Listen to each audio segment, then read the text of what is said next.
ড্রামার শুরুতে আমরা দেখি কয়েকজন দাসী কিছু বিষাক্ত পোকা নিয়ে তাদের লিডার ইয়ানের কাছে আসে। তারা বলে এগুলো দুনিয়ার সবচেয়ে রেয়ার ইনসেক্ট। ইয়ান নিজের রক্ত ওই ইনসেক্টে ঢেলে দেয়।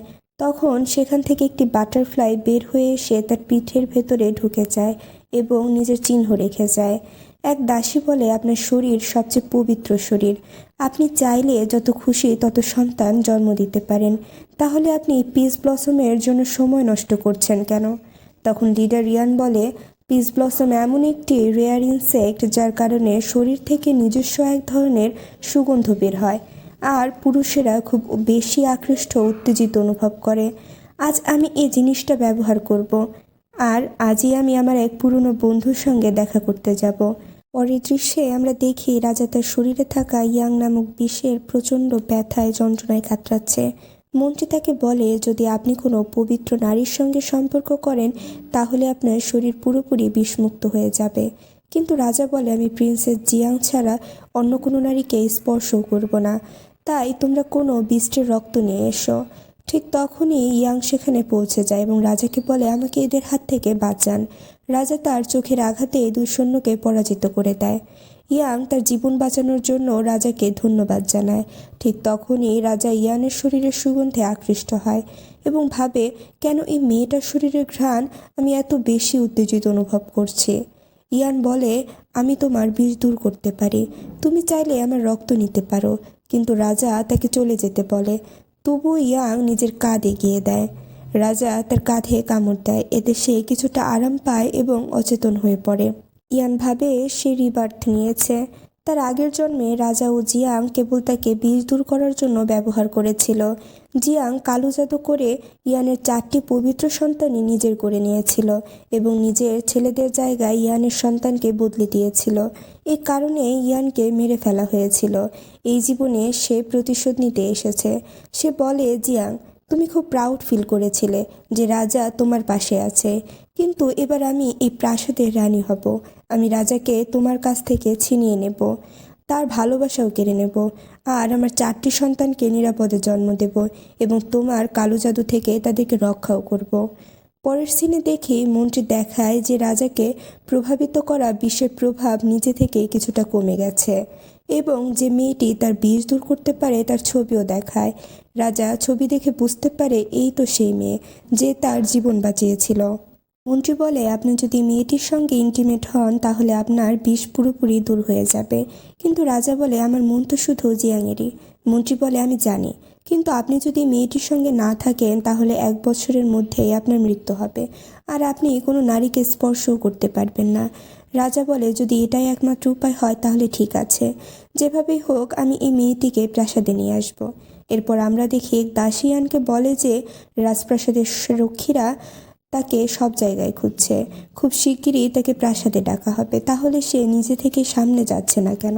ইয়ান বলে, আমার আগের জীবনে জিয়াং জানতো না যে আমার রক্ত রাজাকে বিষমুক্ত করতে পারে, কিন্তু এবার আমি তাকে সেটা দেখাবো। এবার আমি আমার রক্তের এমন নেশা লাগাবো যে রাজা আমার ছাড়া এক মুহূর্ত থাকতে পারবে না। এদিকে জিয়াং তার দাসীকে বলে যে এত মাস পর রাজা ফিরে আসছে, আমি খুব খুশি। দাসী বলে, রাজা পশ্চিম অঞ্চল থেকে এক মেয়েকে সঙ্গে করে নিয়ে আসছে। এটা শুনে জিয়াং খুব রেগে যায়। অন্যদিকে রাজা ইয়ানকে বলে, তোমার রক্ত আমার জন্য ঔষধ। যতদিন না এই বিষ পুরোপুরি শেষ হয়ে যাচ্ছে ততদিন তোমাকে এখানেই থাকতে হবে, এরপর তুমি এই প্রাসাদ ছেড়ে চলে যেতে পারবে। ইয়ান বলে, এই বিষ খুবই ভয়ঙ্কর, শুধু রক্ত ঠিক হবে না, এর জন্য আপনাকে আমার সঙ্গে ইন্টিমেট হতে হবে। রাজা রেগে গিয়ে বলে, আমি কখনোই জিয়ান ছাড়া অন্য কাউকে স্পর্শ করব না। ইয়ান মনে মনে ভাবে, দেখি তোমার ভালোবাসা কতটা শক্ত আর কতদিন টিকে থাকে। ঠিক তখনই রাজা আবার বিষের প্রভাবে নিয়ন্ত্রণ হারাতে শুরু করে। ইয়ান দেখে জিয়াং রাজাকে দেখতে আসছে। এই সুযোগে এসে নিজের কাঁধ আবার রাজার দিকে এগিয়ে দেয়। রাজা আবার তার কাঁধে কামড় দেয়। এই সব কিছু জিয়াং দেখে ফেলে এবং ভাবে রাজা তাকে চিট করছে। একজন সৈনিক জিয়াংকে বলে যে আপনার ছাড়া রাজার কাউকে স্পর্শ করেনি, তিনি শুধু বিষ দূর করার জন্য ওই মেয়েটির থেকে রক্ত নিচ্ছেন। এটা শুনে জিয়াং তার দাসীকে বলে, এই মেয়েটা এত সুন্দর, যদি সে রাজাকে সিডিউস করে তাহলে আমার জায়গা নিয়ে যাবে। এই কালকের মধ্যে তোর ভাইকে এখানে আন, আমি খুব শিগগিরই এই মেয়েটাকে প্রাসাদ থেকে বের করে দেব। অন্যদিকে ইয়ান তখন রাজার ঘরে থাকে। রাজা যখন চোখ খুলে দেখে ইয়ান তার নিজের কাঁধ থেকে কাপড় সরাচ্ছে, রাজা রেগে গিয়ে বলে, তুমি এতটা নির্লজ্জ যে আমাকে সিডিউস করার জন্য এসব করছো। ইয়ান বলে, আমি তো শুধু আমার কাঁধ থেকে ব্লাড নিয়ে আপনার জন্য মেডিসিন বানাচ্ছিলাম। কিন্তু কিং তার গলা চেপে ধরে বলে, যদি তুমি আমাকে সিডিউস করার ট্রাই করো তাহলে আমি তোমাকে মেরে ফেলবো, আর আমার পারমিশন ছাড়া কখনোই আমার ঘরে আসবে না। এই কথা বলে সে চলে যায়।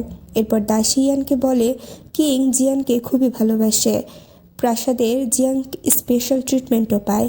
ইয়ান তখন বলে, আমার শরীরের সুগন্ধ কিংকে এমনভাবে তৃষ্ণার্ত করে তুলবে যে সে নিজেকে আর নিয়ন্ত্রণ করতে পারবে না। তখন আমি যা চাই সবই আমি পেয়ে যাব। এরপর দেখানো হয় জিয়াং তার দাসীর ভাইকে বলে, তোমাকে ইয়ানের সঙ্গে এক রাত থাকতে হবে। রাজা যখন এই দৃশ্য দেখবে তখন সে ইয়ানকে প্রাসাদ থেকে বের করে দেবে, কিন্তু ইয়ান গোপনে এইসব কথা শুনে ফেলে। সন্ধ্যায় কিং ও জিয়াং একসঙ্গে ডিনার করছিল। ঠিক তখনই ইয়ান সেখানে আসে। কিং জিজ্ঞেস করে, কার অনুমতিতে তুমি এখানে এসেছো? জিয়াং বলে, ইয়ান তো তোমার জীবন বাঁচাচ্ছে, তাই আমি ওকে ডিনারের জন্য ডেকেছি। আসলে জিয়াং চায় ইয়ানকে ওষুধ মেশানো স্যুপ খাওয়াতে, যাতে সে নিজের পরিকল্পনা বাস্তবায়ন করতে পারে। জিয়াং ইয়ানকে স্যুপ অফার করে, কিন্তু ইয়ান সবই জানতো, তাই সে অভিনয় করে বলে যে তার মাথা ঘোরাচ্ছে। এতে জিয়াং মনে মনে করে তার পরিকল্পনা সফল হয়েছে। সে তার দাসীকে বলে, আমি ডাক্তার পাঠাচ্ছি, তুমি ইয়ানকে তার ঘরে নিয়ে যাও। দাসী পরীক্ষা করে দেখে ইয়ান যেন পুরোপুরি অচেতন। এরপর দাসীর ভাই সেখানে আসে এবং ইয়ানকে বলে, জিয়াংয়ের জন্য আজ আমি তোমাকে ছাড়ব না, তোমার অবস্থা আমি মৃত্যুর থেকেও ভয়ঙ্কর করে তুলব। সে ইয়ানের দিকে এগিয়ে যায়। অন্যদিকে জিয়াং কিংকে সঙ্গে নিয়ে ইয়ানের ঘরের দিকে যায়। সে বলে, ইয়ান তোমার জন্য এত কিছু করছে, আমি চাই না তার কোনো ক্ষতি হোক। ঠিক তখন জিয়াংয়ের দাসী নাটক করে রাজাকে বলে যে ইয়ানের ঘরের ভেতর থেকে বন্ধ, কোনো পুরুষের আওয়াজ শোনা যাচ্ছে। জিয়াং বলে, তাহলে কি কোনো চোর ঢুকে পড়েছে? রাজা ইয়ানকে ডাক দেয়। তখন দাসী বলে, আমি শুনেছি পশ্চিম অঞ্চলে মেয়েরা চরিত্রহীন হয়, তাহলে কি ইয়ানও তেমন? সে আরও বলে, ইয়ানের কণ্ঠস্বর শুনে মনে হচ্ছে সে যেন কোনো পুরুষের সঙ্গে আছে। এতে রাজা খুব রেগে গিয়ে দরজা ভেঙে ফেলে, কিন্তু ভেতরে ইয়ান ছাড়া আর কাউকে পাওয়া যায় না। ইয়ান অভিনয় করে দেখায় যে তার শরীরের অবস্থা খুব খারাপ। তখন ডাক্তার তার নাড়ি পরীক্ষা করে বলে, অতিরিক্ত রক্তক্ষরণের কারণে তার অবস্থা গুরুতর হয়ে গেছে। ইয়ানের দাসী রাজাকে বলে, আপনার ঔষধ বানানোর জন্য ইয়ান নিজের শরীর থেকে অনেক বেশি রক্ত বের করেছে। রাজা মনে মনে ভাবে, এই মেয়েটা নিজের কথা একটুও ভাবে না, শুধু আমার কথাই ভাবে। অন্যদিকে জিয়াং মনে মনে ভাবে, তুমি রাজাকে সিডিউস করার জন্য এসব নাটক করছো, আমি তোমাকে ছাড়বো না। ডাক্তার বলে, চিন্তা করবেন না, আমি এই ওষুধ দেব, ইয়ান তাড়াতাড়ি ঠিক হয়ে যাবে। ঠিক তখনই রাজার শরীরে বিষের প্রভাব চরমে পৌঁছে যায়। সে প্রচণ্ড যন্ত্রণায় চিৎকার করতে থাকে। ডাক্তার বলে, এখন বিষের প্রভাব সর্বোচ্চ স্তরে পৌঁছেছে, এই মুহূর্তে যদি রাজা ইয়ানের সঙ্গে না থাকে তাহলে সে মারা যাবে। রাজা বলে, আমি জিয়াং ছাড়া অন্য কাউকেও স্পর্শ করব না। তখন ডাক্তার বলে, আপনার সামনে দুটো পথ আছে, আপনি ইয়ানের সঙ্গে থাকবেন, নয়তো খুব ভয়াবহভাবে মৃত্যুবরণ করবেন। ইয়ান বলে, এত কিছুর দরকার নেই, আমি আমার হৃদয় থেকে রক্ত বের করে দেব। সে নিজের চুল থেকে পিন খুলে নিজের বুকে আঘাত করতে চায়, কিন্তু রাজা তার হাত ধরে ফেলে এবং বলে, তুমি নিজেকে মেরে ফেলতে চাও, কিন্তু আমার স্পর্শ নিতে চাও না। ইয়ান বলে, আমি আপনার আর জিয়াংয়ের মাঝে আসতে চাই না। তাছাড়া জিয়াং আমাকে খুব ভালোভাবে দেখভাল করেছে, আমি তার সঙ্গে এমন কিছু করতে পারি না। তখন রাজা বলে, সবাই এখান থেকে চলে যাও। এতে জিয়াং খুব কষ্ট পায়, সে কাঁদতে কাঁদতে সেখান থেকে চলে যায়। ইয়ান রাজাকে বলে, আপনার আমার সঙ্গে থাকার দরকার নেই, আপনি শুধু আমার কাঁধে কামড় দিয়ে ব্লাড নিতে পারেন। কিন্তু রাজা যখন তার কাঁধের দিকে তাকায়, দেখে পুরো কাঁধই ক্ষতে ভরা। রাজা ভাবে, এই মেয়েটা কতটা পাগল, তার পুরো কাঁধ ক্ষতে ভর্তি, তবুও সে শুধু আমার কথাই ভাবছে। এরপর সে ইয়ানকে কোলে নিয়ে বিছানার দিকে এগিয়ে যায়। বলে, আমার এটা ঠিক মনে হচ্ছে না, জিয়াং কি ভাববে? রাজা বলে, ওর চিন্তা করো না, আমি তাকে বুঝিয়ে দেব, আমি তোমাকে আঘাত করব না। এরপর সে ইয়ানের সঙ্গে নাইট স্পেন্ড করে। অন্যদিকে জিয়াংয়ের দাসীর ভাই মেডিসিনের নেশায় জিয়াংয়ের কাছে আসে এবং জোর করে ধরে বলে, এখন কিং তোমার প্রতি আগ্রহী নয়, সে তোমাকে ভালোবাসে না, তাহলে তুমি কেন তার জন্য নিজেকে পবিত্র রাখছো?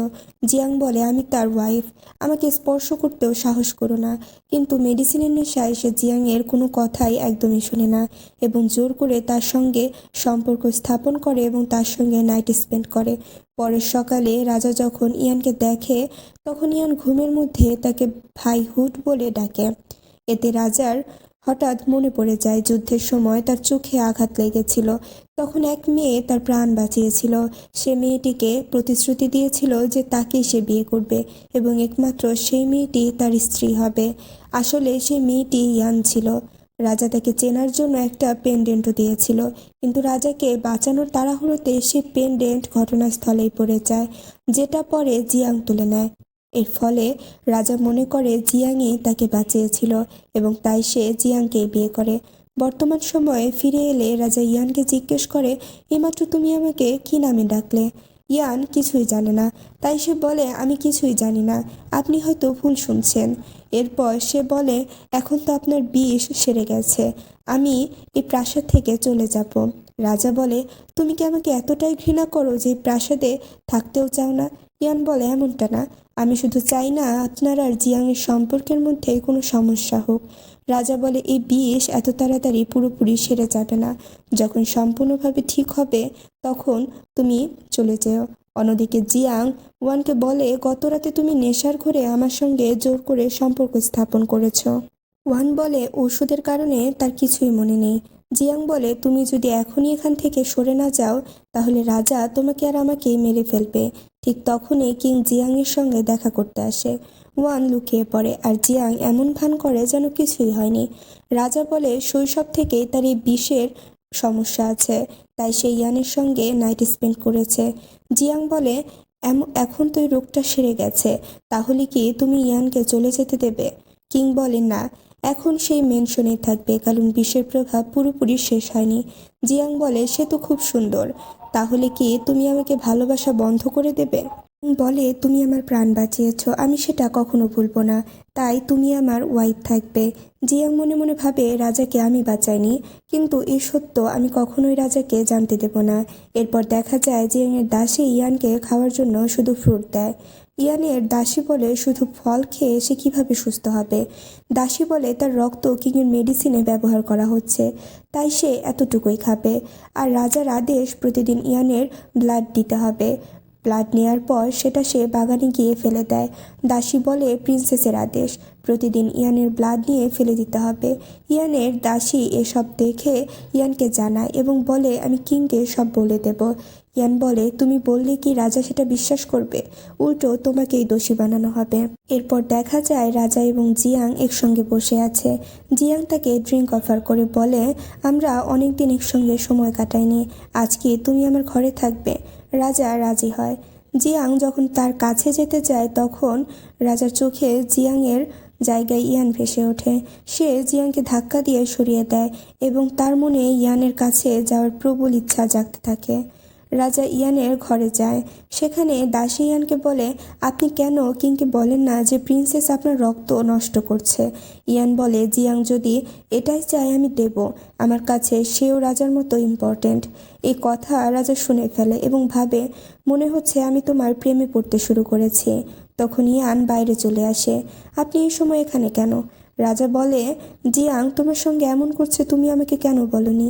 ইয়ান বলে, আমি প্রতিদিন আপনাকে রক্ত দিতে রাজি, যদি এতে আপনার রোগ সেরে যায় তাহলে আপনাকে আমার সঙ্গে থাকতে হবে না। রাজা বলে, তোমার এই দিকটাই আমার অপছন্দ, তুমি প্রাসাদ ছেড়ে যেতে চাও। সে ইয়ানকে টেনে নিজের কাছে আনে। ইয়ান বলে, আপনি আমাকে আঘাত দিচ্ছেন, দয়া করে ছেড়ে দিন। কিন্তু রাজা শোনে না। ইয়ান বলে, আপনি জিয়াং নই, আপনি হয়তো ভুল বুঝছেন। রাজা বলে, আমি সব জানি, তুমি ইয়ান, আর তুমি শুধু আমার ওমেন হতে পারো। এরপর রাজা তাকে কিস করে। এই সব কিছু জিয়াং দেখে ফেলে। সে ভাবে, এবার তুমি স্বেচ্ছায় ইয়ানের কাছে যাচ্ছ। সে কাঁদতে কাঁদতে চলে যায় এবং মনে মনে বলে, ইয়ান, আমি তোমাকে ছাড়বো না। নেক্সট পার্টে আমরা দেখতে পারবো কিং কি ইয়ানকে ভালোবাসে নাকি জিয়ানের কাছে চলে যায়, আর ইয়ান কি নিজের 4টি সন্তানকে ঠিকভাবে জন্ম দিতে পারে।